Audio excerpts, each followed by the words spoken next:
Thank you for clicking on the YouTube channel, Nerds in the Hood. Hello YouTube, it is the homie Rex the T-Rex here. On today's video, we will be reviewing the 2007 film Rob Zombie's Halloween, unrated. The film's plot synopsis is, after being committed for 15 years, Michael Myers, now a grown man and still very dangerous, escapes from the mental institution and immediately returns to Haddonfield to find his baby sister, Laurie. The cast for the film is, we got Scout Taylor Compton as Laurie Strode, Michael McDowell as Dr. Samuel Loomis, Taylor Maine as Michael Myers, and Danielle Harris as Annie Brackett. This movie was written and directed by Rob Zombie. This movie was filmed in and around South Pasadena, California, and in some areas of Los Angeles. First things first, I will not be comparing this to the John Carpenter original. The reason for this is that Rob Zombie completely changes how things go down to the point that this feels like a reimagining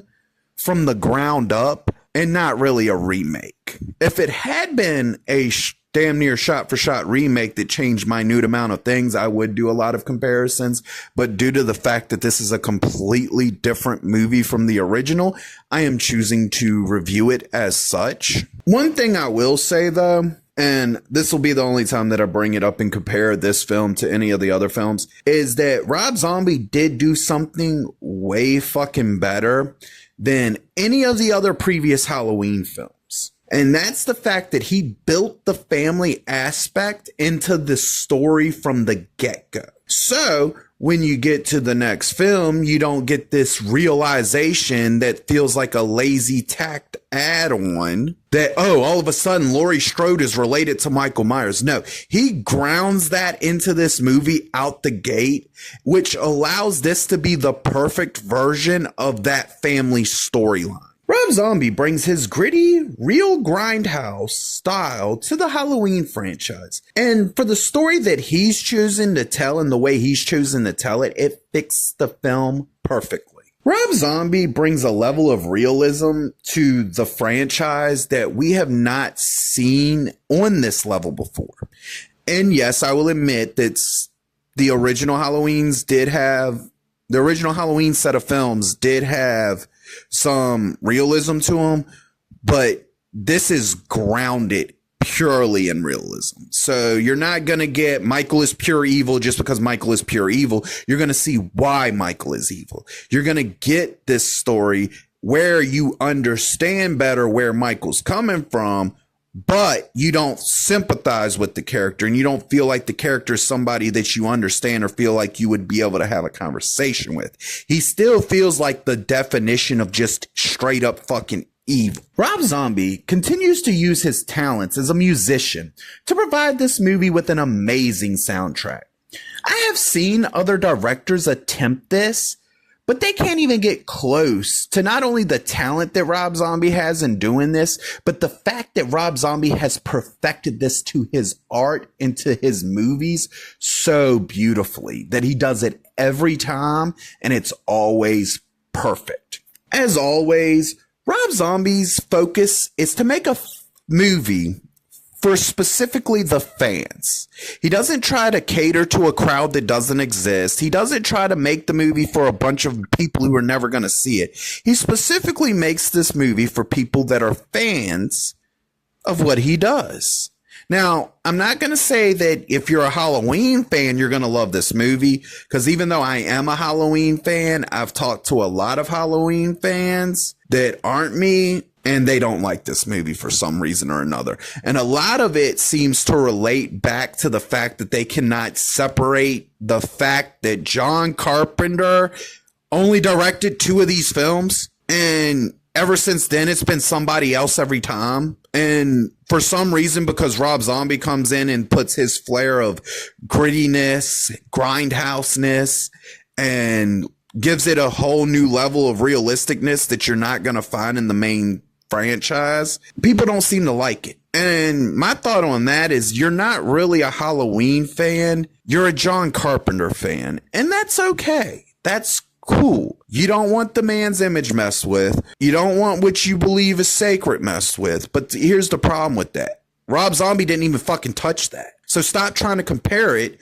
to John Carpenter's, because this isn't John Carpenter's Halloween. It isn't trying to be. It never was trying to be. This is Rob Zombie's Halloween. And if you can't respect that and you're going to stick to your morals on the ground of John Carpenter, you're never going to like this movie.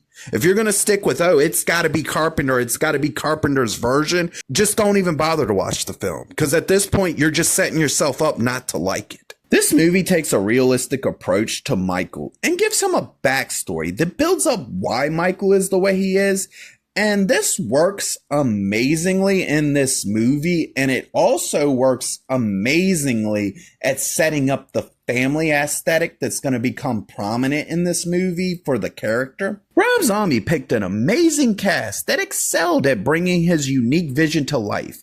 And they portrayed the characters amazingly. The Halloween theme is fucking amazing in this film. It is probably my favorite version outside of the Carpenter original. Out of all the versions of Michael we've gotten, this version of Michael is not only the most brutal version of Michael, but this version is also the least fucks given version of Michael. The mask in this film is my favorite mask, realistically, in the whole series. I actually like it more than the William Shatner original. And it's because of the way that Rob Zombie was able to do this mask, where he does it and presents how it earlier in the film, and you get to see it. It looks all new and clean and crisp. And then when it jumps forward in time and Michael gets the mask back, it's all dirty. It's cracking. It looks old, and it really stands out because it gives it more of a character defining trait. Like the cracks and the crevices and the age add to the creepiness and the scariness of Michael Myers. This movie has some amazingly brutal kills in it. And with those amazingly brutal kills, we get some amazing effects that are standing the test of time and still look as good as the very first time I saw this in the movie theaters.